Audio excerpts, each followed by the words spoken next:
அப்படியே சும்மா கங்கை எடுத்து போட்டு முடிஞ்ச உடனே மேலே தம் கட்டி சும்மா ஜாதிக்காயை அரைச்சி ஊற்றி சூடாக அப்படியே சும்மா அனல் பறக்க பீஸ் எடுத்து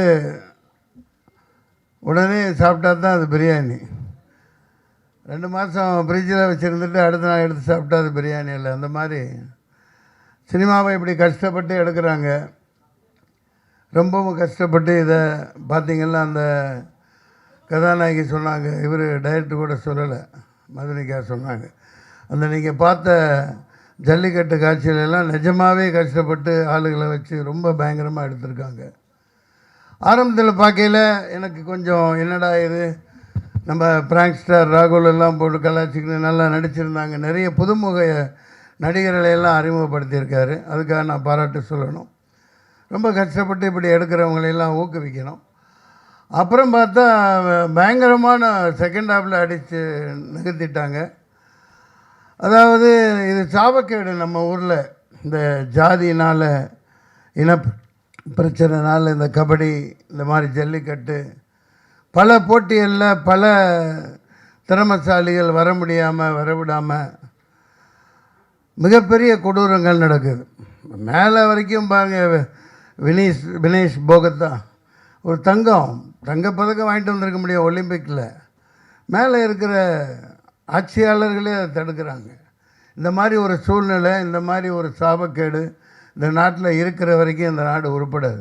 எத்தனை ஆட்சிகள் வந்தாலும் சரி, எத்தனை அதிகாரங்கள் மாறினாலும் சரி, அடிமட்டத்திலேருந்து ஒரு பல்சர் மாதிரி ஒரு கருப்பன் மாதிரி இந்த நாடு உண்மையான ஒரு ஜனநாயகத்தை இன்னும் பார்க்க முடியாத இருக்கையில் இப்படி ஒரு தவறான கைகளில் மாட்டிகிட்டு இருக்கையில் ஒரு தைரியமான ஒரு கதையை அவர் எடுத்திருக்கார்.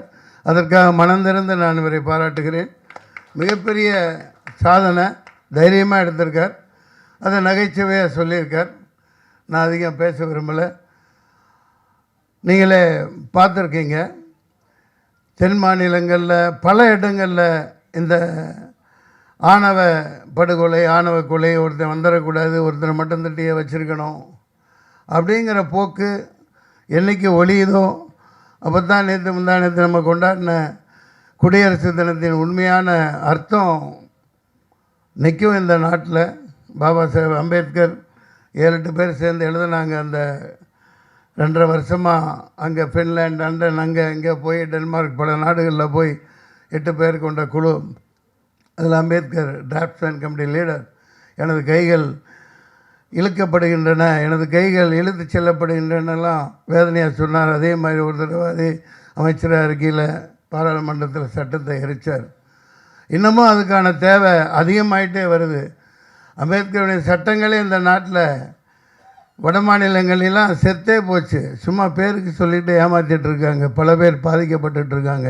உண்மையான வீரர்கள் இந்த பல்சரை போன்றவர்கள், இந்த கருப்பனை போன்றவர்கள் உண்மையான இந்த நாட்டின் குடிமக்களுக்கு இந்த ஜாதிங்கிற போர்வை போத்தி அரசியல் இதெல்லாம் ஒழியணும். அதற்கான சாட்டையடியான ஒரு கதை தான் இது. ஒரு பயங்கரமான ஒரு இதை வச்சுக்கிட்டு எப்படி அமர்த்தப்படுறாங்கங்கிறத காமிச்சிருக்காங்க. நான் அதிகம் பேச விரும்பலை. எனக்கு எப்போ போனாலும் ஷூட்டிங் போனாலும் நல்லா ஆவி பறக்க பிரியாணி கொடுத்து சாப்பிட வச்சிடுறாரு. படத்தில் பார்த்துருப்பீங்க, நான் சாப்பிட்டுக்கிட்டே தான் இருப்பேன். ஆமாம், அது என்ன பண்ணுறது, அது ஒன்றும் பண்ண முடியாது நம்ம. நன்றி. இந்த படத்தை நீங்கள் மக்கள்கிட்ட கொண்டு போய் சேர்க்கணும். மற்றவங்க இதை பற்றி பத்திரிக்கையாளர் யாரும் முக்கியமானவங்க பேசுனா ரொம்ப நல்லா இருக்கும். ரைட், நன்றி, வணக்கம். எடுத்து டைரக்டரா கொஞ்சம் கதாநாயகெல்லாம் பேச விடுங்க. பாப்பா பேசுறீங்களா? நீங்கள் பேசுங்க, வாங்க போங்க, 4 வார்த்தை சொல்லுங்கள். மாடு முட்டிச்சு கருப்பன் முட்டினாரா? ஐயோ சொல்ல மறந்துட்டேன். இவங்க ரொம்ப அற்புதமாக நடிச்சிருந்தாங்க. எல்லா கதாநாயகிகள் சின்ன சின்ன பாத்திரங்கள்லாம். தினேஷ் வழக்கம் போல் வர முடியல. அவர் ஒரு அற்புதமான மனிதர். நான் பாராட்டுறதுக்கெல்லாம் சொல்லலை. அவர் ஒரு நடிகருங்கிற இதே அவர்கிட்ட இருக்காது. அதை எப்படி சொல்கிறதுன்னே புரியல. அப்படி ஒரு எளிமையான மனிதர். அவர் எந்த பந்தாவோ எந்த இதுவுமே இல்லாமல் பூமியில் கால் எடுத்து வச்சு நடக்கணுன்னா கூட தினேஷ் இங்கே இல்லை. பூமி கேட்டுட்டு தான் கால் வைக்கட்டுமா வேணாமான்னு கேட்டுட்டு தான் பேசுகிறதா இருந்தாலும் சரி, கதாநாயகிட்ட பேசுகிறதா இருந்தாலும் நான் பேசலாமா, இந்த வார்த்தையை யூஸ் பண்ணலாமா, அந்த மாதிரி ஒரு அடக்க ஒடுக்கமான புள்ள. அவர் அட்டகத்தின்னு தினேஷ்னு அறியப்பட்டார். டைரக்டர் அறிமுகப்படுத்துகிறாங்க.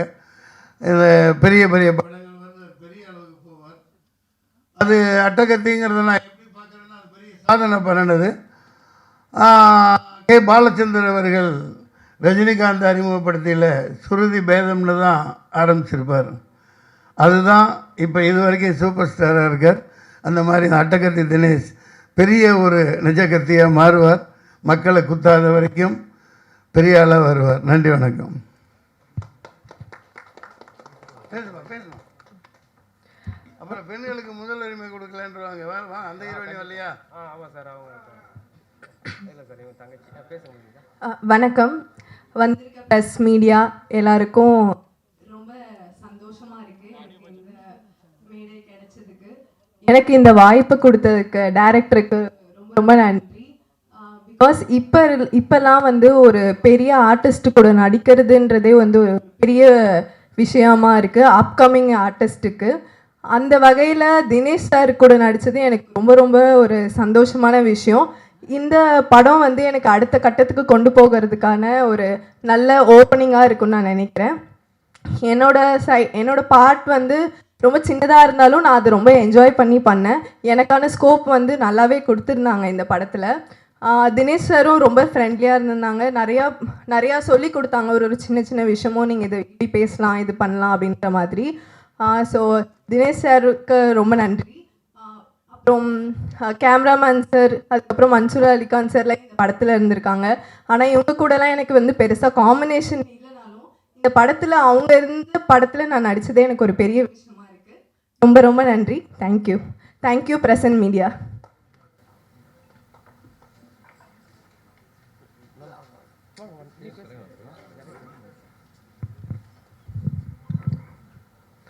அனைவருக்கும் வணக்கம். கருப்பு பல்சர் படம் எல்லாரும் பார்த்துருப்பீங்க.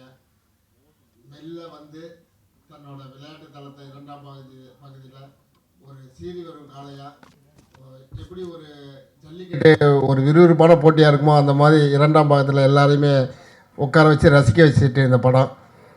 இந்த படத்தில் நான் ஒரு கேரக்டர் பண்ணியிருக்கேன். சார் கூட தான் பண்ணேன்.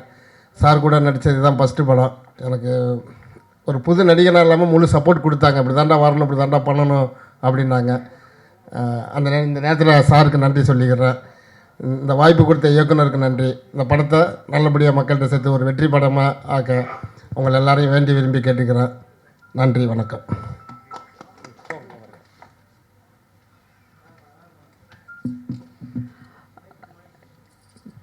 எல்லாருக்கும் வணக்கம். ரொம்ப நன்றி இன்னைக்கு இங்கே வந்து ப்ரெசென்ட் பண்ணிக்கிட்டது உங்களை இங்கே ப்ரெசென்ட் பண்ணிக்கிட்டதுக்கு. கருப்பல் சார் நீங்கள் பார்த்துருக்கீங்க. ஸோ உங்களுக்கு இதில் என்னெல்லாம் பிடிச்சிருக்கு அப்படின்றத ரொம்ப பாசிட்டிவாக மக்கள்கிட்ட நீங்கள் கொண்டு போய் சேர்ப்பீங்கன்னு நாங்கள் நம்புகிறோம். ஜல்லிக்கட்டு போர்ஷன்ஸ்லாம் நீங்கள் என்ஜாய் பண்ணியிருப்பீங்கன்னு நம்புகிறேன். ஸோ அந்த மாதிரி ரொம்ப முக்கியமான எலிமெண்ட்ஸை, இன்ட்ரெஸ்டிங்கான பார்ட்டை மக்கள்கிட்ட நீங்கள் கொண்டு போய் சேர்க்கணும். நடிக்கிறது ப்ரொஃபஷன் இதெல்லாம் தாண்டி ஒரு நல்ல டீம் கூட, நல்ல மனுஷங்க கூட நான் ஒர்க் பண்ணியிருக்கேன்னு எனக்கு ரொம்ப ஹாப்பியாக இருக்குது. Including Dinesh sir. ஸோ அங்கே ஒரு ஃபேமிலி மாதிரியே உண்மையாக இருந்தாங்க. இந்த படத்தில் நீங்கள் பார்த்த ஃபேமிலி பார்ட்லாம் உண்மையாகவே எங்கள் ஃபேமிலி மாதிரி எல்லோரையும் ட்ரீட் பண்ணாங்க.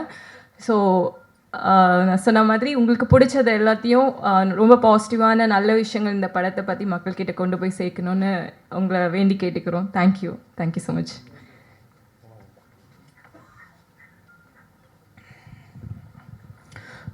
வந்திருக்க எல்லாருக்கும் வணக்கம்.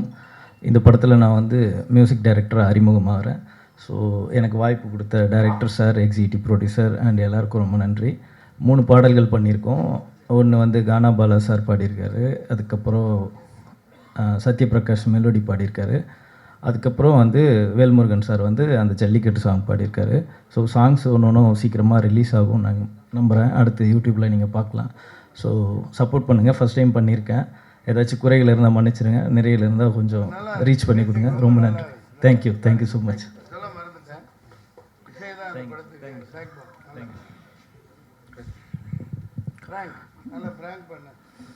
பயங்கர கடுப்பில் இருக்கேன். வயிற்று எப்படி குறைச்சி நீ? அதுவா சார்? டைட் தான் சார். ஃபர்ஸ்ட் ஆஃப் ஆல் வந்திருக்கும் ப்ரெஸ் மீடியா நண்பர்கள் எல்லாருக்கும் வணக்கம். இவங்களை நான் ஃபஸ்ட் டைம் நான் மீட் பண்ணும்போது 150 இருந்தேன். உண்மையாக மச்சி தான் நான் ஃபோனில் பேசிட்டே இருப்போம். இந்த கோடம்பாக்கத்தில் ஒரு டைரக்டர் ஆகணும்னு ஆசைப்பட்டு ஒரு சுற்றிட்டுருக்கிற ஒரு அந்த ஒரு ஹார்ட் ஒர்க்கு வேர்க்கையாக சுற்றிட்டுருக்க ஒரு டைரக்டர் நம்ம பார்த்துருப்போம் நிறைய மூவிஸில் இருந்தாலும் சரி, இல்லை ரியல் லைஃப்பில் என்ன எக்ஸாம்பிள் நானும் அதே மாதிரி தான் எல்லாத்தையும் பாரத்தை எடுத்துக்கிட்டு இவர் அழுந்திருக்கார். ஆக்சுவலி நிறைய பேருக்கு தெரியாது இந்த விஷயம். ஏன்னா அட்டுக்கத்தி அண்ணன் அவர் ரொம்ப சப்போர்ட் பண்ணியிருக்கிறாரு. நான் ஃபஸ்ட் டைம் மன்சூர் சார் பார்க்குறேன். அவரும் பயங்கரமாக சப்போர்ட்டாக பண்ணு தம்பி நம்ம எல்லாம் சேர்ந்து பண்ணலாம், அந்த டைரக்டருக்கு நல்லா ஒரு புஷ்அப் கொடுக்கலான்னு சொன்னாங்க. நான் பார்த்து லைக் எப்படின்னா ஒரு வேளை தான் சாப்பிடுவார். அது எதுக்கு நான் சொல்கிறேன்னா, மச்சி இல்லை மச்சி இந்த படம் எப்படியாவது கொண்டு வந்துடணும் மச்சி அந்த ஒரு பயத்தில் நிறைய ஹார்ட் ஒர்க், எவ்வளோ போராட்டம் நடந்துச்சு. But finally you made it மச்சான், finally you made it. Serious சொல்கிறேன். ஏன்னா அந்த கஷ்டம் சினிமாக்காரங்களுக்கு எல்லாருக்கும் மட்டும் தான் தெரியும். ஏன்னா நான் அவ்வளோ பெரிய ஆள் கிடையாது. இருந்தாலும் நான் ஏன் சொல்கிறேன், நான் நேரடியாக பார்த்து தான் சொல்கிறேன். அதே மாதிரி மன்சூரன் சார் ஃபஸ்ட் டைம் நம்ம படத்தில் நான் பார்த்தேன். ரொம்ப ஸ்போர்ட்டிவாக நான் இப்படி போட்டுக்கலாமா சார் டைலாக், நல்லா தம்பி போட்டுக்கப்பா, தப்பு என்ன இருக்குது அப்படின்னு சொல்லி ஒரு குட் சப்போர்ட் பண்ணாங்க. அதே மாதிரி அட்டுக்கத் சார், இந்த நடிச்சிருக்கிற மேடல் இவங்க எல்லாருக்கும் நன்றி. நான் எப்போவுமே மேடலுக்கு நன்றி சொல்கிறேன். அதே மாதிரி ஃபஸ்ட் டைம் ப்ரெஸ் மீடியா உட்காந்துருக்கவங்க எல்லாருக்கும் ரொம்ப நன்றி. நிறைய டைம் நான் பார்த்துருக்கேன். ஏன்னா நீங்கள் எப்போவுமே எங்களுக்கு சப்போர்ட் பண்ணிகிட்டே இருக்கீங்க. இந்த டைரக்டருக்கு சப்போர்ட் பண்ணுங்கள், இந்த மாதிரி டைரக்டர்களும் சப்போர்ட் பண்ணுங்கள். தயவுசெய்து சினிமாவை சப்போர்ட் பண்ணிகிட்டே இருங்க. Thank you so much for all. Thank you.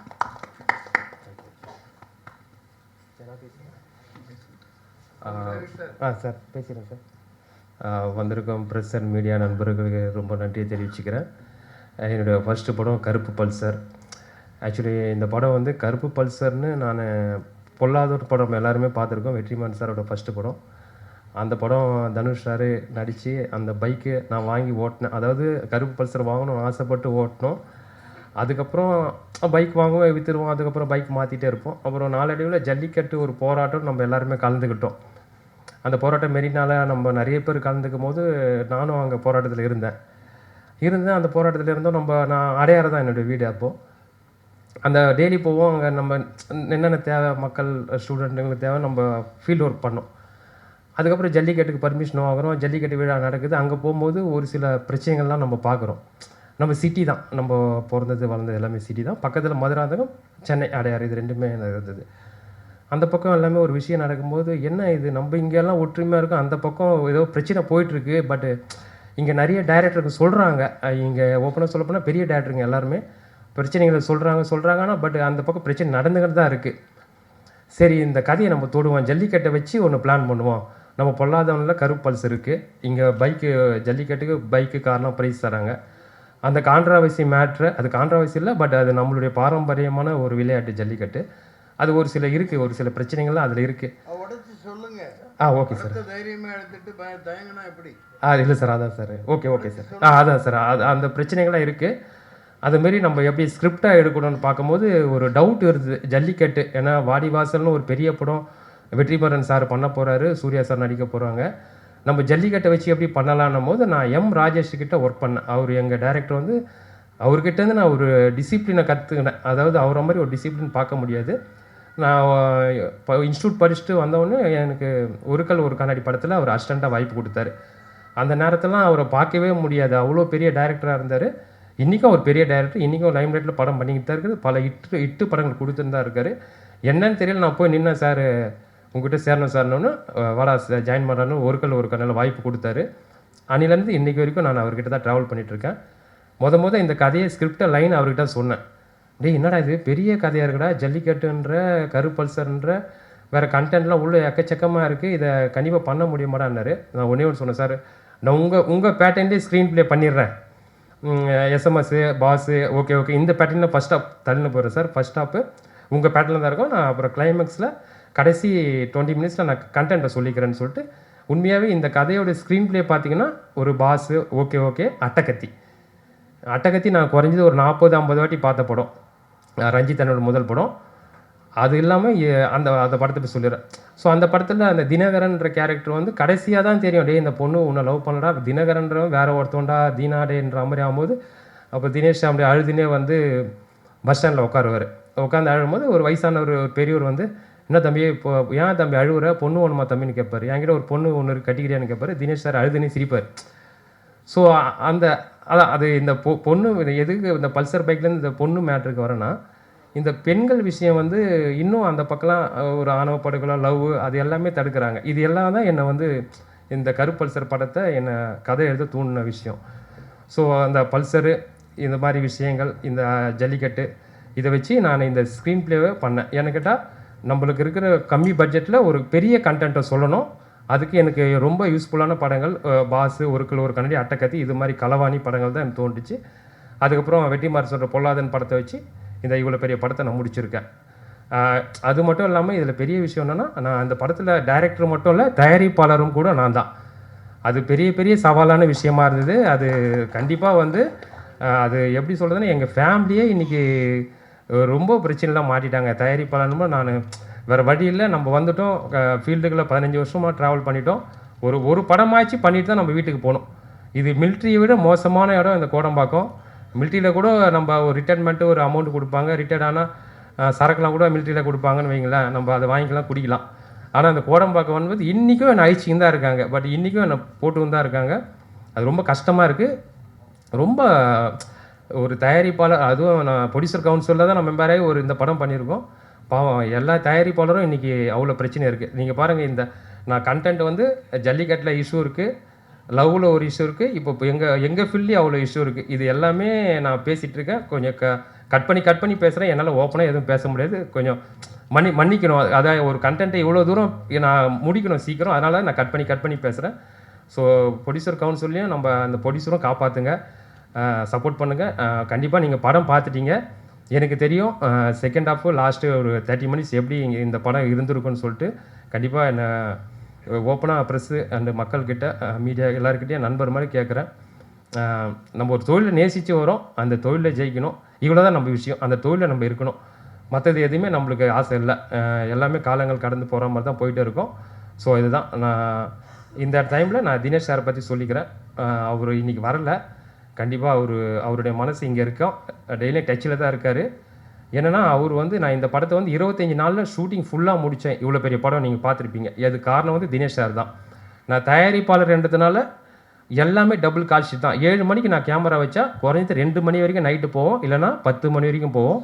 கண்டிப்பாக மற்ற ஹீரோ நடிப்பாங்களான்னு தெரியல, அந்த அளவுக்கு ஹார்ட் ஒர்க் பண்ணி நடித்து கொடுத்தாரு தினேஷ் சார். தினேஷ் சாருக்கு நான் ரொம்ப ரொம்ப நன்றியை தெரிவிச்சுக்கிறேன். அவர் இல்லைனா இந்த படத்தை கண்டிப்பாக நான் முடிச்சிருக்க முடியாது. ஃபஸ்ட்டு தினேஷ் சாருக்கு தேங்க்ஸ் சொல்கிறேன். அதுக்கப்புறம் ஃப்ராங்க் ஸ்டார் ராகுல், இந்த படத்தை நீங்கள் பார்த்துருப்பீங்க. ஃபஸ்ட் ஹாஃப்லேருந்து எண்டு வரைக்கும் ஃப்ராங்க் ஸ்டார் ராகுல் ஒரு காமெடி. இன்றைக்கி நம்ம இண்டஸ்ட்ரியில் காமெடியனுங்களே கிடையாது, உங்களுக்கு நல்லாவே தெரியும். நம்ம வேறு காமெடி டைரக்டர்கிட்டேருந்து வந்திருக்கோம். நம்ம காமெடி வச்சு தான், டைலாக்கை வச்சு தான் ஒரு சீனை நம்ம நவுத்தி ஆகணும், வேறு வழியே கிடையாது. நம்ம அவ்வளோ பெரிய பொருள் செலவும் பண்ண முடியாது. நம்ம ரூமாக தான் வச்சு எடுத்தாகணும். ஏன்னா ஒரு நாளைக்கு 5 சீனாச்சு எடுக்கணும். அப்போ தான் அந்த சீனை நம்ம முடிக்க முடியும் 25 நாள். அப்படின்னும் போது இந்த ராகுல், எங்கள் மச்சி ராகுலோட உழைப்பு, அவருடைய டேலண்ட்டு கண்டிப்பாக இந்த படத்தில் வெளியே வரும். அதுக்கப்புறம் இவரை காமெடியாக எல்லாருமே எப்படி பண்ணுவாங்கன்னு உங்களுக்கு தெரியாது. 3வது வந்து மன்சூர் அலிகான் சார். இந்த ஸ்கிரிப்ட் பண்ணும் போதே எனக்கு வந்து மன்சூர் சாரோடைய அந்த அவர் லைன் எழுதும் போதே மன்சூர் சார் தான் நடிக்கணுன்ற மாதிரி முடிவு பண்ணிட்டேன். முடிவு பண்ணும்போது நான் சின்ன வயசுலேருந்து அவரை பார்க்கும்போது பயப்படுவேன். ப்ரெஸ்ஸு மீடியாலாம் அவர் பேச்சை பார்க்கும்போது எனக்கே ஒரு பயம் இருக்கும். வேறு நம்ம எல்லோரும் பேசுகிறத நம்ம பார்க்கும்போது ஏம்பா அவர்லாம் சொல்கிற பேச்சில் கேட்க மாட்டார்ப்பா, அவர் டைரக்ட்லாம் சீன் பேப்பர்லாம் தூக்கி போட்டு அவர் தான் டைலாக் பேசுவார்னு சொல்லுவாங்க. பட் ஆனால் அப்படிலாம் இல்லவே இல்லை. அதாவது மன்சூர் சார் மாதிரிலாம் ஒரு பர்சன் நம்ம பார்க்கவே முடியாது. அதனால தான் அவர் இவ்வளோ காலங்கள் நிற்கிறாரு. அவர் கேப்டனை பார்த்தவர், சூப்பர் ஸ்டார்லாம் பார்த்தவர். அதனால தான் இவ்வளோ காலங்கள் நிற்கிறாரு. கடைசி பாருங்கள், எங்களா மாதிரி எங்கள் ஜென்ரேஷனையும் வாழ வைக்க வந்திருக்காரு சார். அவர் அடுத்த ஜென்ரேஷனை கண்டிப்பாக டாப்பில் தான் இருப்பார். ஆனால் ஒன்றே ஒன்று சொல்லுவார், டே என்னை இவ்வளோ வேலை யாருமே வாங்கலடா. அந்த கேரவன்னிக்கும் ஏற்கனவே சொல்லியிருக்கேன், அதை நான் ஏற்ற விட மாட்டேன். கேரவன் பார்க்கறதோடு தான் அவர் வேலையாக இருக்கும். அவ்வளோ வேலை வாங்கியிருப்பேன். என்னை என்கரேஜ் பண்ணி டப்பிங்காக இருக்கட்டும், ஸ்பாட்டாக இருக்கட்டும். ஏன்னா அவரும் அதே தான். 7 மணிக்கு மேக்கப் போட்டு 8 மணிக்கு வந்தாருன்னா 10 மணிக்கு தான் நான் அவரை அனுப்புவேன். ஸோ இது எல்லாமே இந்த ஹார்ட் ஒர்க் எல்லாமே நான் ப்ரொடியூசராக இருந்தனால தான் வந்தது. ஸோ அது ஒரு ப்ரொடியூசரோட வழி தான் இது. மற்றபடி டைரெக்ஷன் நான் எங்கள் டைரக்டர் எம் ராஜேஷ் கிட்டேருந்து கற்றுக்கின விஷயத்தை நான் அப்ளை பண்ணியிருக்கேன். எனக்கு சப்போர்ட் பண்ணுங்கள். ரொம்ப நன்றி. நான் அதாவது டாபிக் எங்கெங்கே போகுது நினச்சிக்காதீங்க. இது எல்லாமே வழி. நான் யோசிச்சுலாம் வந்து பேசலை. நான் இன்னும் நிறைய இருக்குது. கண்டிப்பாக ஒரு சக்ஸஸ் மீட்டில் மீட் பண்ணுவோம். ரொம்ப நன்றி எல்லாம். Good night. 2 வரி பேசிக்கிறேன். அதான் எவ்வளோ ஒரு வழி இருந்தால் தான் ஒரு இயக்குனர் பாருங்கள், முரளி கிரீஷ் இதை பணம் போட்டு எடுத்திருக்கேன், எப்படி இதை வெளிக்கொண்டு வந்து எடுத்து முடிக்கணும், முடிச்சுட்டா ஒரு படத்தை முடிச்சுட்டு வீட்டுக்கு போவேன்னு சொன்னீங்க.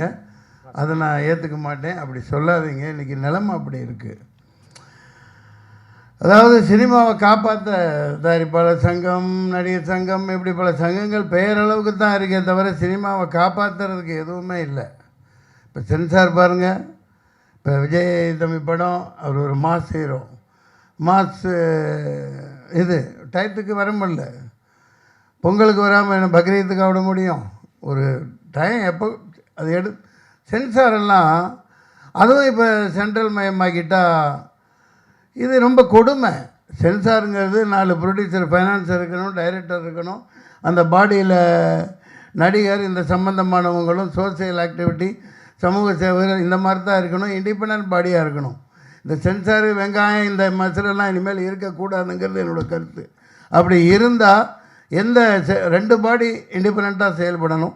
இந்த தகவலை ஏன் சொல்கிறேன்னா, ஒன்று சென்சார், சென்ட்ரல் கவர்மெண்ட், எந்த கவர்மெண்ட்டும் இருக்கக்கூடாது. இந்த சொசைட்டியை பாதுகாக்கக்கூடிய மக்கள் 10-15 பேர் அதில் இருக்கணும். இந்த அரசு தலையிடம் இருக்கக்கூடாது. அடுத்து இந்த தேர்தல் ஆணையம், அது இண்டிபெண்ட்டாக டிஎன் சேஷன் அப்படின்னு ஒரு ஆண்மகன் இருந்த வரைக்கும் அது தேர்தல் ஆணையமாக இருந்தது. அதுக்கப்புறம் கேவலமான மொள்ள மாதிரிங்கெல்லாம் உட்காந்துட்டு இந்த நாட்டை நாசம் பண்ணுறாங்க. இந்த படம் வெற்றிக்கு வாழ்த்துக்கள். ரொம்ப கஷ்டப்பட்டுருக்கீங்க, மக்கள் நல்லா பார்ப்பாங்க, ஆதரவு தருவாங்க. அதிக நேரம் எடுத்துக்கிட்டேன், அடுத்த காட்சிக்கு நேரம் நினைக்கிறேன். டைரக்டர் சார் நீங்கள் சொன்னீங்க ஹீரோவோட மனசு இங்கே இருக்குது, அவர் இல்லைன்னு. ஆனால் அந்த படத்தோட பப்ளிசிட்டி, பிஸ்னஸ் எல்லாமே ஹீரோ வச்சு தான். அவர் அன்றைக்கி பொங்கல் விழாவுக்கும் வரல, இன்றைக்கும் வரல. இன்னைக்கு வந்திருந்தா உங்களுக்கும் யூஸ்ஃபுல்லாக இருக்கும், நீங்களே தயாரிப்பாளர். இதே மாதிரி அவர் ரஞ்சித் படம் அடுத்த படத்தில் நடிக்கிறாரு, இதே மாதிரி வராமல் இருப்பாரா? ஏன் உங்கள் படத்துக்கு வரல சார்? உண்மையாகவே ஒரு ரஞ்சித் அந்த படத்தில் பிஸியாக தான் சார் இருக்கார். நான் அவர் அதாவது நான் அந்த இது சொல்ல முடியாது, அது பெரிய படங்கள் சார், நான் அதை சொல்ல முடியாது. வேட்டுவம் படத்துக்கு ஒரு ஆடியோ லான்ச்சுக்கு வராரு, ப்ரெஸ் மீட்டுக்கு வராருன்னு சொல்ல முடியாது. பட் எனக்கு வந்து அவர் இங்கே வரல, உண்மை தான், எல்லாருக்கும் தெரியும். இங்கே வரல, அது ஒரு குறையா நீங்கள் சொல்ல நினைக்காதீங்க. ஆமாம், அது எனக்கு நல்ல மனிதருங்க அவர், ஒரே வார்த்தை நல்ல நடிகர். ஆனால் ஷூட்டிங்கில் என்னைக்குமே ஒரு கெட்டப்பில் இருக்காருன்னு நினைக்கிறேன். அந்த படத்தோட தோற்றத்தில் இருக்காரு, அது வெளியே வரக்கூடாதுன்னு. இல்லை, நீங்கள் கேட்ட கொஸ்டின் கண்டிப்பாக 100% உண்மை. வேட்டுவம் படத்துக்கு அவர் வராமல் இருப்பாரா, ஆடியோ லான்ச்சுக்கு, ப்ரெஸ் மீட்டுங்கிறது நீங்கள் கேட்குறது 100% உண்மை.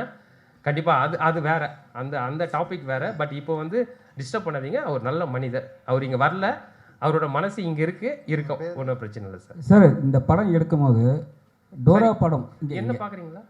ஓகே, டோரா படம் நயன்தாரா நடிச்சாங்க. ஆமாம் ஆமாம் சார். அதில் வந்து அந்த காருக்கு வந்து ஆவி இருக்காம, ஆவி நாயாக இருக்கும். ஆமாம், இது வந்து மாடா இருக்கு.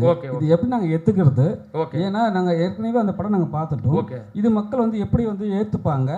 தென் அது இல்லாமல் வந்து சார் சொன்னார், படம் ஸ்டார்டிங்லேயே வந்து படம் வெளியே வரலன்னாரு. எந்த படம் வெளியே வரலன்னு சொன்னார்? ஜனநாயகன்.